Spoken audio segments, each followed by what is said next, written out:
Hello everyone, and welcome to our new episode of Retail Talks. Today we have, my name is Angela, and I'm a marketing manager at Fiscal Solutions. And today I'll be your host as we dive into a very special topic, our company's recent visit to China Expo.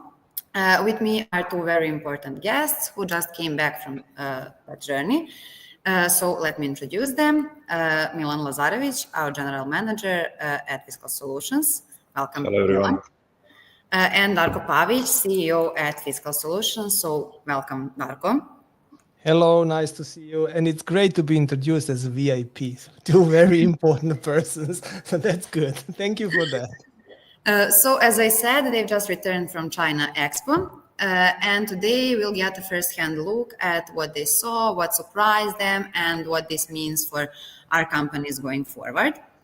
So before we jump into today's discussion, let me briefly introduce Fiscal Solutions for those of you who are maybe for the first time with us. Fiscal Solutions is a company that specializes in fiscal compliance for international retailers. We've been supporting international retailers with fiscalization for more than 20 years. But we don't just follow laws. Our mission is to make them understandable, practical, and easier to manage. So we help global brands navigate laws and legal requirements in over 27 countries. In short, we're here to make fiscalization less frustrating and much more manageable. So let's start from the beginning. You recently been to China, more specifically China International Supply Chain Expo, held in Beijing from July 16 to July 20, 2025. And firstly, let's talk about trip itself. You both traveled from different locations, Milan from Belgrade and Darko from Hamburg. And as we all know, it's quite a long journey. So could you tell us how long did it take you to get there? Shall I start? Yes. Shall I start maybe? Yes. So actually, it was not that long because it's just a couple of hours to sleep and you are almost there. No, it's not just like that. So unfortunately, there is no direct flight from Hamburg to Beijing. So I had to change the flight. I think it was in Frankfurt or something like that. But overall, it was around 20 hours or something like that, including the waiting time in Frankfurt. But generally, it's not that big issue for me because I really like long flights. Usually people don't like long flights and they hate them. I like them because you are forced to sit quietly, to relax, read, and sleep. That's why I enjoy them. So it was good. It was okay to fly. Okay, Milan, would you like to share your experience? Yeah, I mean, similar to Darko, I also had one stop, and altogether, I think it was like 15 hours. But I didn't like it that much, honestly. I mean, I've been traveling to United States several times, which is also a long flight. But for some reason, I didn't feel comfortable this time, and I had a feeling like it's taking forever to get there. Maybe because I was in a middle seat, so I was not feeling that comfortable. And I'm a big guy, so I don't fit into these chairs quite nicely. But altogether, it was okay. I survived, and then I would go again. But altogether, I was not enjoying it that much. Okay, so Darko, as I heard, you've already been to China before, but Milan, this was your first time there, if I'm right. So tell us, what was your first impression when you arrived? When I first arrived, I mean, first impression is that everything is nice and neat, well organized, and I'm just speaking about the impression from the airport itself. A lot of young people in the uniforms.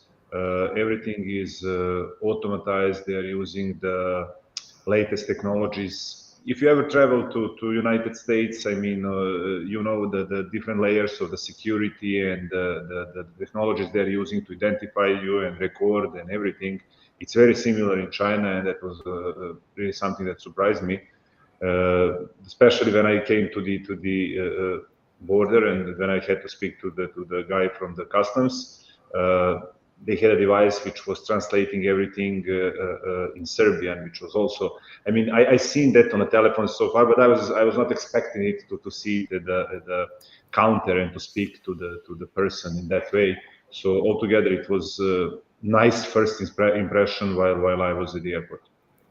Okay. So you probably had some expectations before landing. So tell us more about that experience. What surprised you when you arrived in China, Darko? Could you please share your experience? So first time, or even not the first time, but the last time that I was on the business trip in China, it was 2019, so 6 years ago. And of course, if you are traveling again to the same destination, then you try to compare it. How did it China develop in between? And it was really amazing to see the development rate. So some of the things in China are not recognizable anymore. So it's not the same China as I visited and I saw 2019 and just 6 years later. So it developed unbelievable. This is on one side. On the other side, I can say that I had the first time a lots of trouble to use the tools like, for example, WeChat, Alipay, or all those very important tools for the country, because it was not able to configure, it was not possible to configure those tools with foreign bank accounts.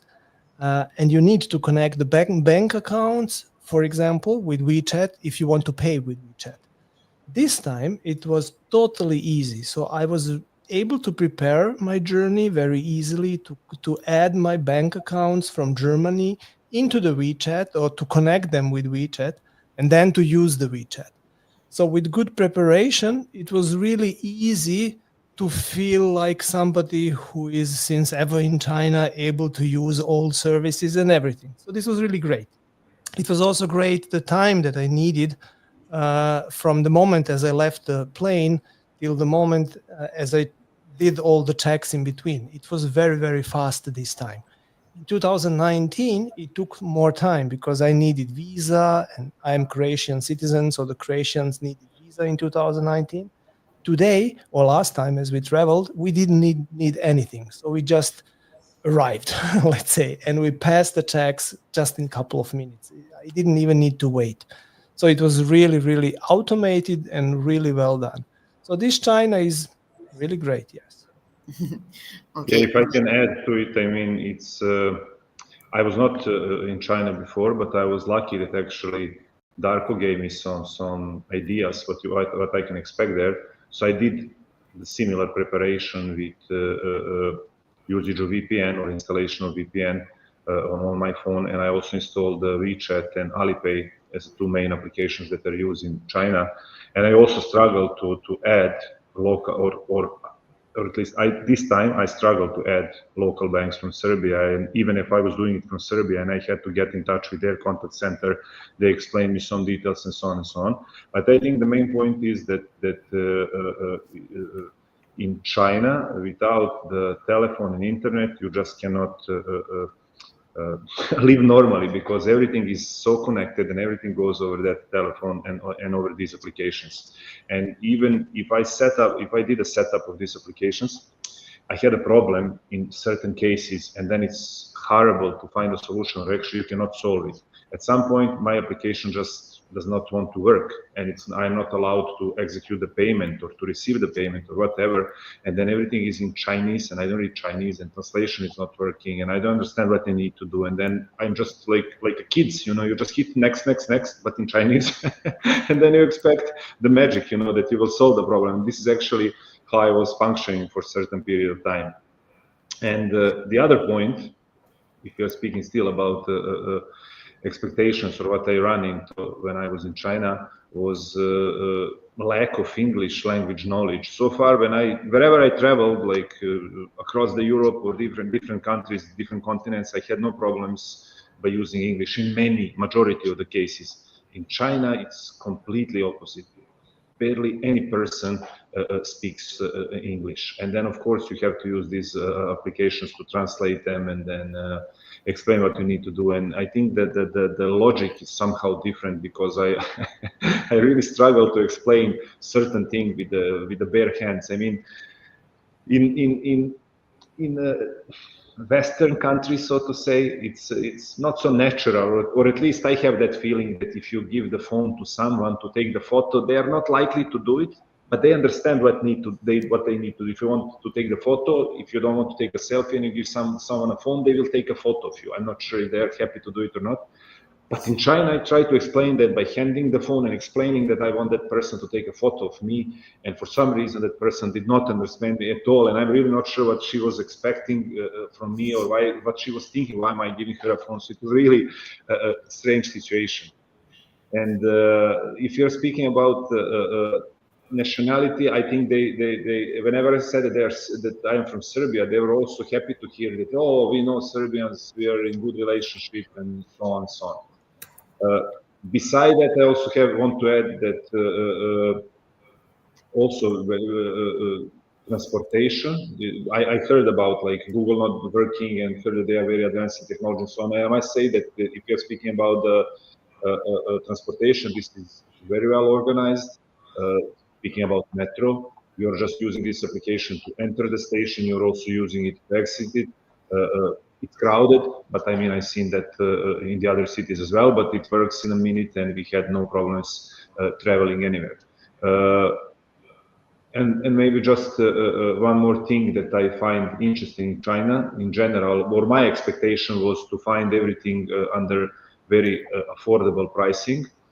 And it really is, but also depends where you go and what you are buying. So if you are traveling with a taxi, and we've been using taxi a lot because this event was 1 hour drive or 40 minutes drive from our hotel, which is like 20 something kilometers, it was equivalent to 5-6 euros. But on the other hand, if you go to Starbucks and buy 2 coffees, it's 5-6 euros again.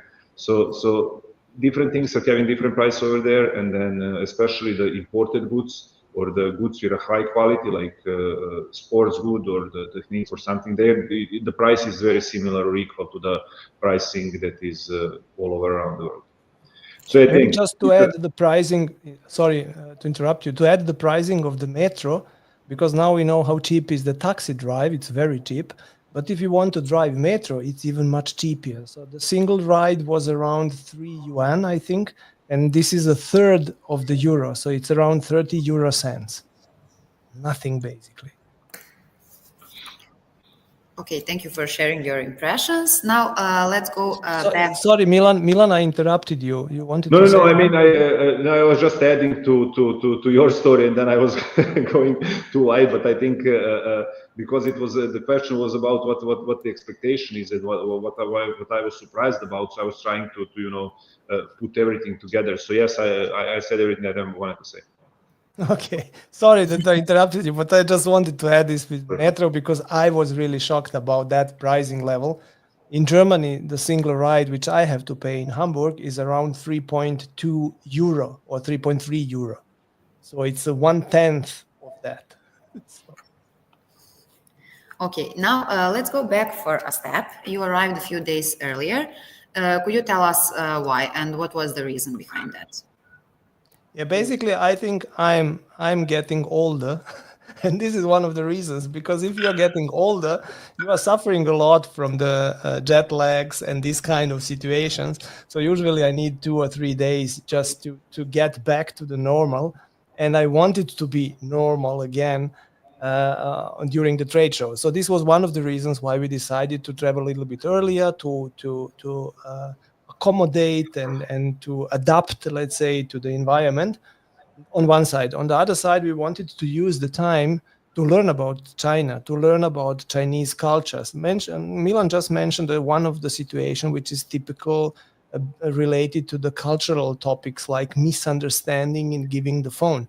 So if you want to understand the people, you have to talk to them. And this is the time that we used to visit different sites, tourist sites and so on, but also to talk to the people and to understand how the Chinese people see the things. There are differences in mentality, in understandings and so on. And there are differences, of course, but it's nothing that it cannot be understandable. And then you can communicate totally normal. But you have to know that, you have to understand that. This was basically the reason. Yeah, and I think it was a good idea to arrive a couple of days earlier. and accommodate with the situation, with the country, with everything, because some of our colleagues that also participate in the event were not so lucky, and their flight was delayed, and then they just arrived a day or two later, and they come directly to the event straight from the airport, and they've been like they've been exhausted from the travel and not feeling well during the time, and then while you are there and at the event, you have to speak to the people and speak to the customers. So you have to have positive attitude and energy, and be fresh for that.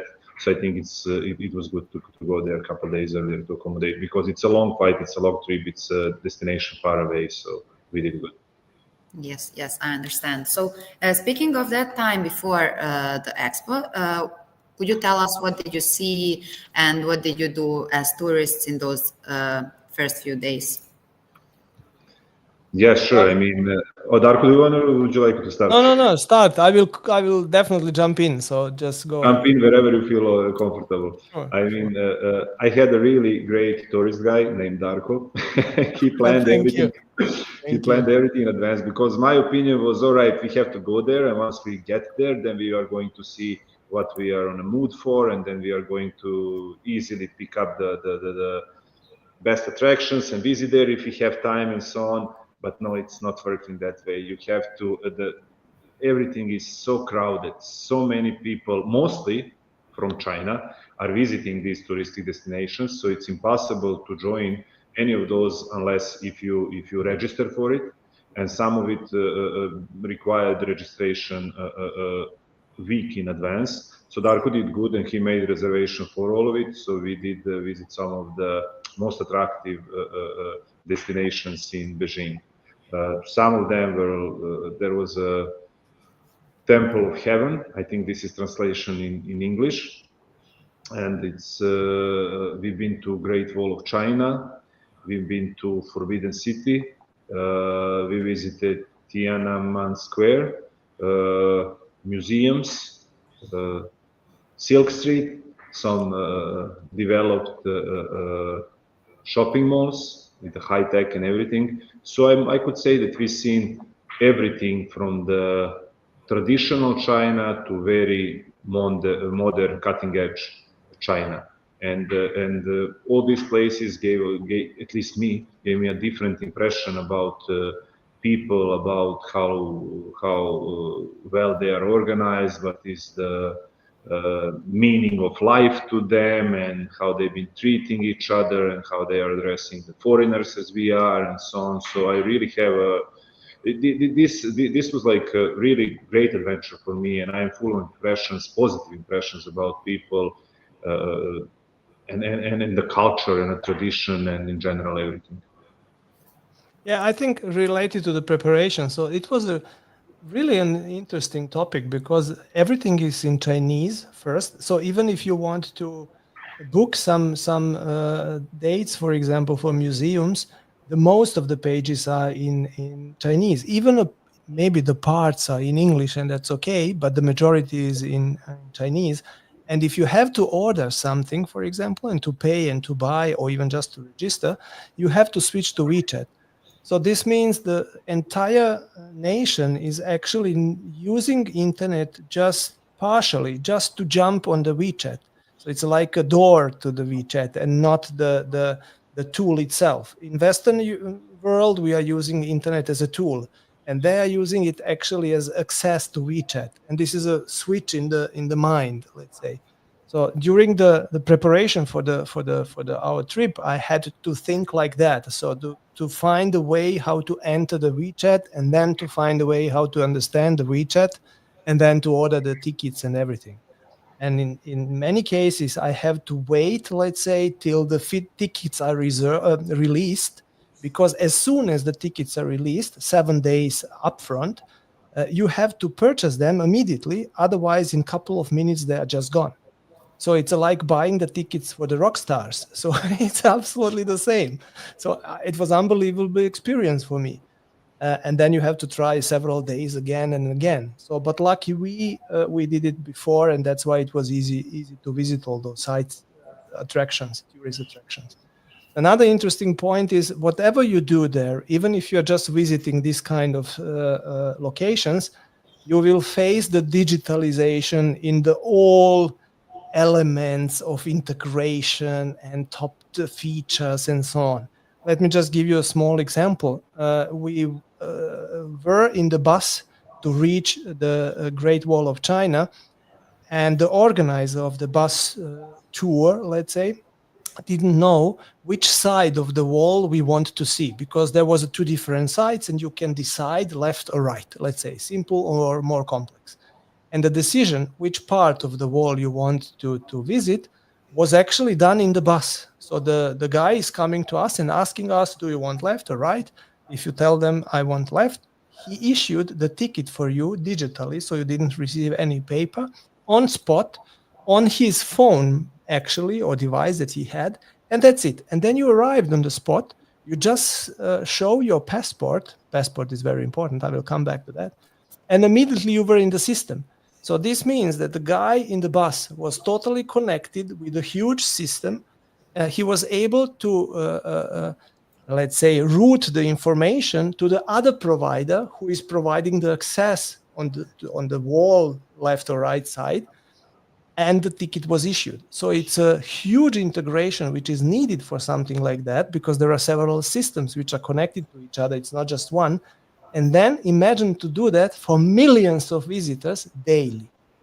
We are developing the solution which has to work with millions of transactions in a seconds or days or months or whatever. So we really understand what are the technical requirements needed for something like that. Just imagine the database, which is keeping all the data and then making them available on spot. I'm not impressed. It's a huge thing. And related to the passport, actually you have to take with you always the ID card if you are local, or passport if you are foreigner, because this is not used to control you.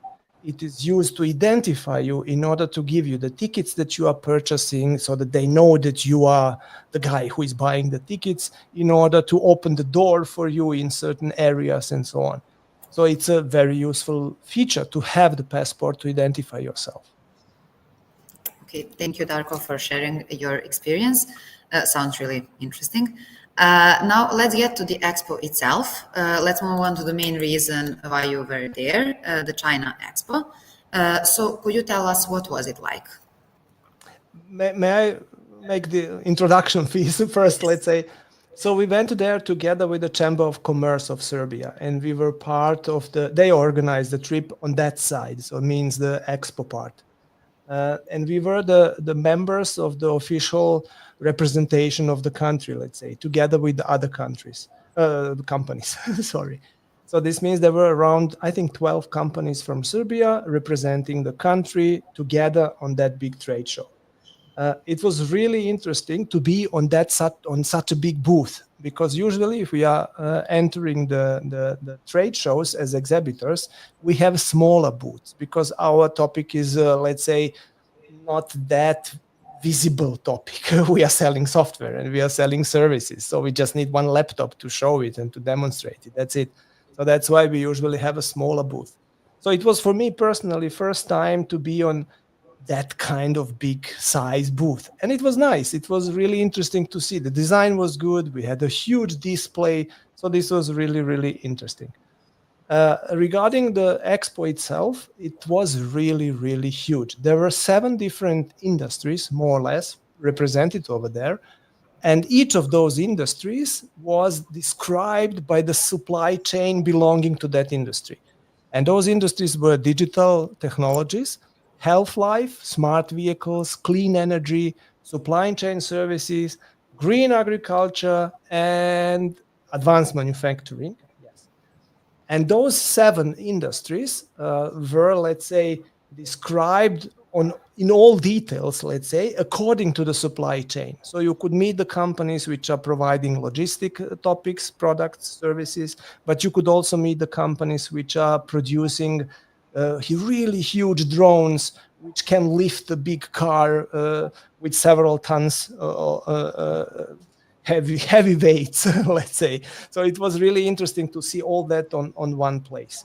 Altogether, there were more than 650 exhibitors and around 35% of those exhibitors were foreigners.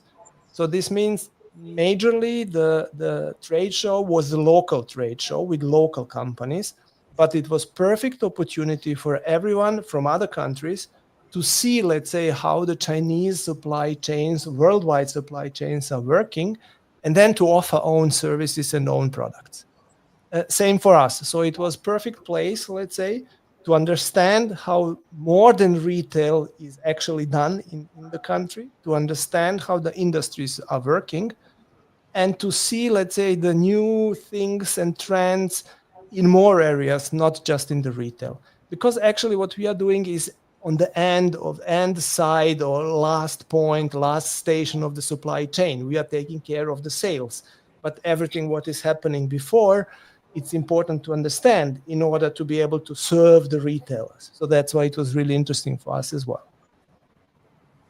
Okay, Milan, would you like maybe to add something? I mean, Darko mentioned majority of the elements in terms of the expo itself. I could just add that I've been participating in similar events in different fairs across the globe. We've been in France, we've been in Germany, we've been in the United States, and this fair was huge. There was 4 different halls like involved in this exhibition, and there was a lot of exhibitors. But I think also it's different from the other fairs that we participate in, is that it was more related to the government and representatives from different countries that are doing business with China, because you had a different booths, which are as ours was related to the country, to the Serbia, but we also had there been the other booths.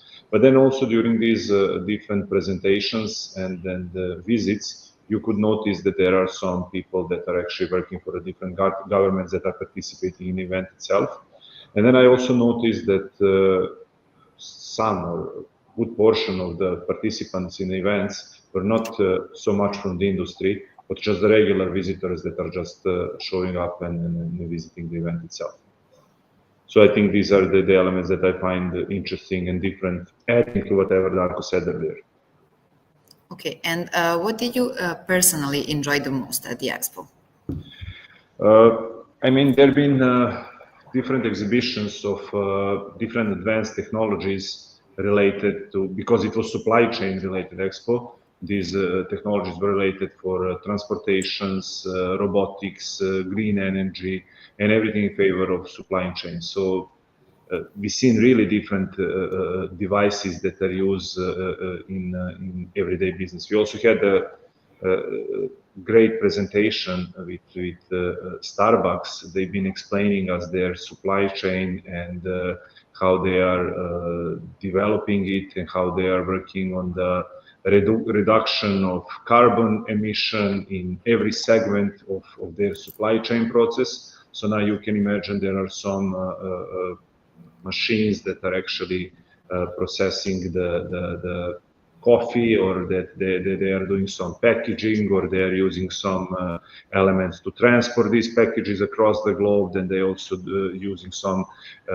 electricity and different things in paper and whatever in their stores to sell the coffee, whatever. And then considering all this, there is some factors behind, there is some production and so on and so on. Can you just guess what is the biggest producer of the carbon in their supply chain? I will tell you. It's actually it comes from the cows, because like regular natural process of every living being is that there are some dumps that you have to leave behind yourself, and this is actually where most of the carbon emission comes from the cows. So it was really interesting to hear about everything that is involved in this process, and at the end, the cows or something that is coming from the nature is actually the biggest carbon producer in this process. Maybe I can just jump into this topic, because this was very surprisingly for me. Because, if you are living in the Western countries like Germany and so on, usually he can hear a lots of about, I don't know, environmental topics related to the China, so that they are not taking care of that and so on. But to be honest, I never saw in the world, and I'm traveling a lot, anything like that the companies, like this case, Chinese Starbucks, is taking so much care about the supply chain and environment protection and all those topics related to that.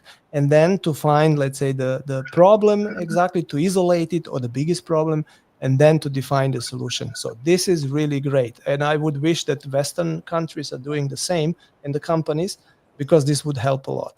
And Starbucks was not the only example. There are other companies on that trade show showing the similar topic. So the environment protection was, and going green, being green, not just going, but being green, was a very huge topic for the trade show. And I like that a lot. So this was a really interesting part. Yes, I understand. So let's talk about Chinese retailers. Did you maybe have a chance to meet with any Chinese retailers, or even to learn more about how they operate? Yes, definitely. So during the trade show, there were several retailers present on the trade show, like, for example, Walmart China, very big company, everybody knows. Starbucks as well was just mentioned. Yum was another one. And some of them really surprised me. For example, Yum. Yum is one of the biggest franchisor companies coming from US, biggest retailers, having lots of very well-known brands across the world. But the Chinese Yum is actually independent since 2016, I think. So it's like a different company having the same name and same brand. And they told me that they have in China 16,000, 16 and 3 zeros, stores. This is huge number. And then I asked them, okay, does it mean that you are now ready to go abroad, to go outside of the country and to expand in other countries around China? And they told me, sure, but first we have to use the potential which is existing in the country. And then I asked them, what is the potential that you see? And they told me that they are thinking about additional 50,000, 5 and 4 zeros stores. So this was clear for me that the retailers in China are thinking on the different level. This is another dimension. So we are thinking about 10 stores, and they are thinking about 10,000 stores. So this is totally different approach. But besides those retailers and Alibaba and so on that we met over there, we met lots of retailers outside the trade show. We used the time to meet them. And this was also very interesting because we prepared something like a retail safari. So we wanted to visit different stores to talk to the retailers, of course, and to understand the technologies which they are using and processes which they have. And this was very interesting. But I have to say that we underestimated the Beijing and the size of the Beijing. So we were not able to, let's say, meet the plan as we wanted. We had to skip lots of stations in that retail safari because the city is simply too big. And it's very difficult to move from one side to another if you don't know the city. Then it takes a longer time, of course. Yeah, so this was basically from our discussions with retailers. Okay, Milan? I would only add that, Darko covered mostly everything. And I think we had a good meetings during the fair itself. And when we speak about the Chinese retailers, it's hard to differentiate. Darko mentioned the example with Yum, but it's very similar with all the others. We met with Alibaba, okay, that's Chinese, but then we also met with Starbucks people and Walmart people, McDonald's, and so on. And speaking about them, they are actually operating under their own company in China. So it's even if the brands coming from some other countries, they are operating as an independent company in China. So this is a bit different. And then we did speak with them and talk about these possibilities. And yes, they are still expanding in their own country. But of course, I think there have been some topics that are interesting for them, and we definitely can support them in China and related countries, because we do provide certain support related to the non-fiscal countries. So there are some potential in that communication as well. Okay, thank you.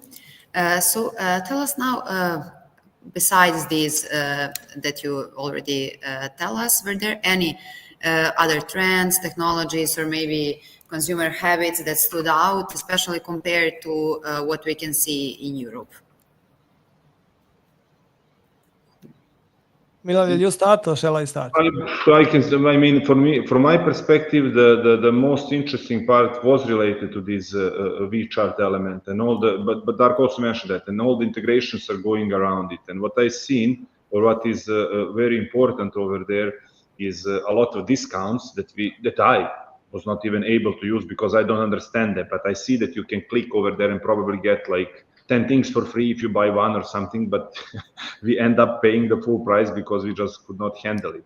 So this is one very interesting thing, that they are very close to you. They are, when I install these apps, they were always offering something to me. They've been sending different types of the coupons. They've been approaching me through different channels. I was always ready to buy something, but luckily, I probably was not able to understand what they're offering, so I did not spend that much as I could. Other interesting thing for me was related to the supermarket, and I haven't seen that in a long time. I actually don't remember seeing it in a supermarket, but I know that if you go to the open market here in Serbia, you can sometimes hear people announcing they have really good products on their own that are really fresh and that you can come over and buy it immediately before it's gone and so on. And I was very surprised to see that on the supermarket, which is on 3 different levels, where people are using this megaphone and they are announcing what they're having over there, screaming and yelling, come over and buy it, it's cheap and you should get it. Or at least I guess they've been saying that because it was in full Chinese. But at the end, I think this was completely different from what they experience in Europe. Also, another interesting thing, I heard about the place, which is a shopping mall called Silk Street, and we went over there, and then it was it was very good experience because I've been introduced from one of my colleagues what I can expect over there. So you're basically buying brand goods which are fake at the end. But if you come to the when you enter the store, then they ask you, do you want to buy whatever, I don't know, shoes or coats or whatever, and then you are like, oh no, I don't want to buy it, I'm looking for real stuff. And then they make the really huge story around it. They say, come over, just, be quiet, come over. And then you go over there and they say, I see that you are a serious buyer. I will take you to the secret place and we are going to speak in private. And then we take elevator and then we go to the top floor. And then there is like a regular wall, like you don't notice that it's a hidden a room behind it. And then they turn this wall around and then you go into that secret room. And then they start offering different things over there and you can buy this. And this is like purest ever and the best ever on the market. And then you're still pretending like you're more than that, and then they see that you're really serious guys. And then they open a secret room in the secret room. And then you go over there and then they offer you the best stuff ever, right? And then there is a price negotiation, which starts from, I don't know, a couple $1 million and then ends up with like $100 at the end, right? And then you are buying some stuff. Like it's more like experience, and then at the end they have to make some money. You're not paying that much for whatever you've been looking for, So altogether, it was really great experience that I achieved in China only. So I think I was surprised by these things. So I can say that they are really, really, really advanced in some elements. And most of it, it's related to their apps and how they are using it and how they are approaching the different technologies and the artificial intelligence, and then assistance. If you go to the shopping mall, which has 3 floors and I don't know how many streets, and then it shows you where you are at. You tell them where you want to go, then you hit the little figure on the screen, and then it guides you basically how you should go there and how you should reach it. So everything, like I seen these in different things, but they have everything in one place and everything is synchronized and everything is integrated somehow. So this is really high level at the cutting edge, right? And then I just explain you how they are selling some stuff in the markets over the megaphone, which is completely different environment and something that reminds me on the decades ago. But just to add to this, so we really wanted to understand the retail from all sides. So we have to do that in order to be able to create a solution. So we have to understand all the elements. But there are also other kind of experiences which are unbelievable, but going in a similar direction. For example, we went to Louis Vuitton and we wanted to access an exhibition which they had. So the Louis Vuitton in Beijing, one of them, is basically on 3 different levels. On each of it's huge, really huge. On each level there are lots of luxury stuff, lots of bags and shoes and everything. So really great stores. And on the top, on the roof, there is a secret room again. And they had an exhibition of very famous artists from US, Johann Mitchell, and another one, I forgot the name. And each painting which was shown there is a couple of millions dollars valuable. So it's a really, really expensive. So we entered the store and we told to the service guy over there that we want to visit the exhibition. And he was like a secret service, telling in the phone, so 2 guys are coming up, 2 guys are coming up. And then telling to us, guys, you can go now there. Then we went to the next store. As we arrived, the lady picked us up and brought us to another guy, telling again on the micro, 2 guys are coming up, 2 guys are coming up. So, and all the way like that. So high security measures. Very interesting to experience that luxury store with that kind of security measures. But you need that, of course, because the paintings are several millions expensive and very valuable. So that's why there are lots of different experiences that you can enjoy in Beijing or in China in general. And in order to understand the retail, in order to understand the people over there, you have to experience all of them. So that's why we tried to do that kind of retail safari and to experience different sides of the retail. Related to the integration and WeChat and Alipay, this is unbelievable topic. And this is actually something which impressed me the most.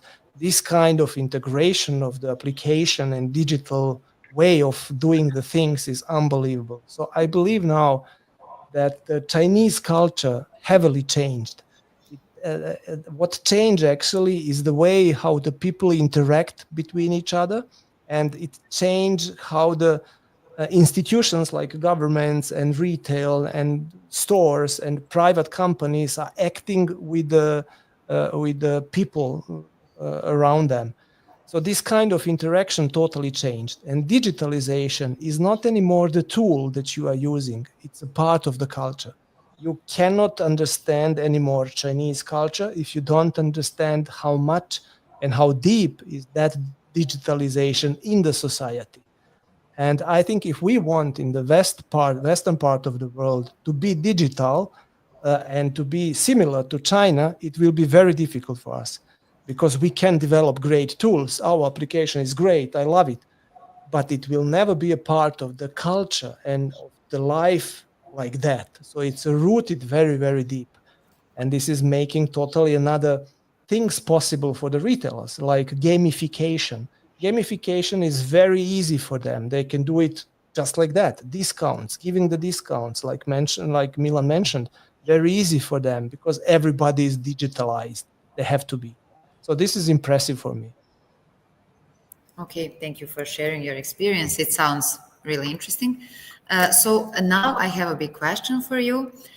Would you attend again next year? No. Very simple. No. We decided, let's say, in our minds that we want to approach China, that we want to make business over there, or at least with Chinese companies somewhere else. And in order to be able to define the kind of strategy, first, we have to understand the country, to understand the culture, and to understand the people. Second, we need to understand more than retail. We need to understand entire supply chain and everything what is influencing the retailer. And the retailers are influenced by the supply chain. That's the reason why we visited China and the reason why we decided to visit the supply chain trade show. Now we collected lots of information, and based on that information, we are now thinking about possibilities for the future and what shall we do as a next. So I think the next year will be more interesting for us to visit focused trade show. Like I think there is a shop, something like China Shop or something like this, the name, or there is even NRF in Shanghai, I think, next year. So there are several trade shows which are focused on retail only and partially on retail technologies as well. I think that will make more sense. And if we then put all these three factors together, like understanding the culture, understanding the different industries, and understanding the retail, then we will be able to create a strategy which could lead to the success. Okay, Milan, would you like to add maybe something?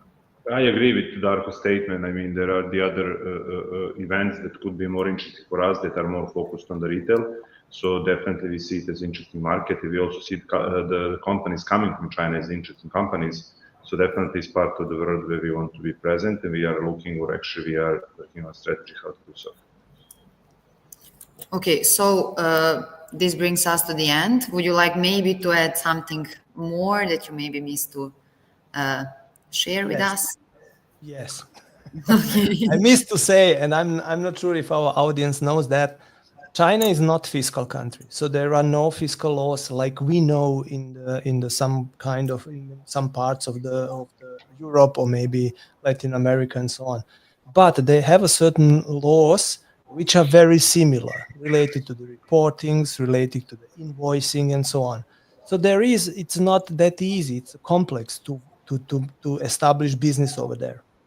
This is one side. On the other side, we see, and Milan just mentioned it a little bit, we see the Chinese retailers coming to the Western part of the world. Just recently, Luckin Coffee opened 2 stores in New York.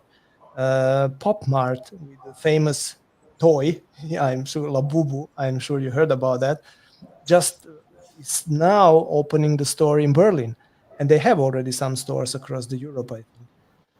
So many retailers, Chinese retailers, are already thinking about expansion in our countries, Western European countries or Eastern European countries, or are already running expansions. So this means either helping them or providing them the solution could be very interesting strategy, of course, as well. So this means that China is definitely interesting playground. We can expect from China something in the near future. And the trends which are defined over there and which are part of the life in China, everyday's life, will for sure come to Europe as well. Just the question is of the moment. I'm not talking just about AI, I'm talking about all other things as well, like gamification, entertainment in the store. By the way, in almost every store, we saw the setup for the streaming, for the live commerce or social commerce. So you can just go into the store without buying anything and using the equipment over there to stream. This is great. And this is showing the different understanding of the store. I'm sure this kind of consumer behavior will happen in Europe as well. Okay, Milan, would you maybe like to add something for the end? I think Darko covers everything. I mean, we speak about our experience, what I was surprised with about the retail in general, about how we see the market and that we want to approach it. So yeah, I can just conclude that it was, for me, it was a great adventure, great experience. I learned a lot, I've seen a lot. I think I have a much better idea about the Chinese market in general and about the companies that comes from there. And I really hope that our business will benefit from this visit. Okay, so thank you, Darko, and thank you, Milan, for taking your time to share your impressions and experience from China Expo. This brings us to the end of today's Retail Talks. We hope that this conversation gave you useful insights and a clearer picture about what's happening now and what's ahead. Thank you, everyone, for joining us today. We appreciate your time and interest. So until next time, stay informed and stay compliant. Thank you, everyone. See you next time again. Bye. Thank you. Bye.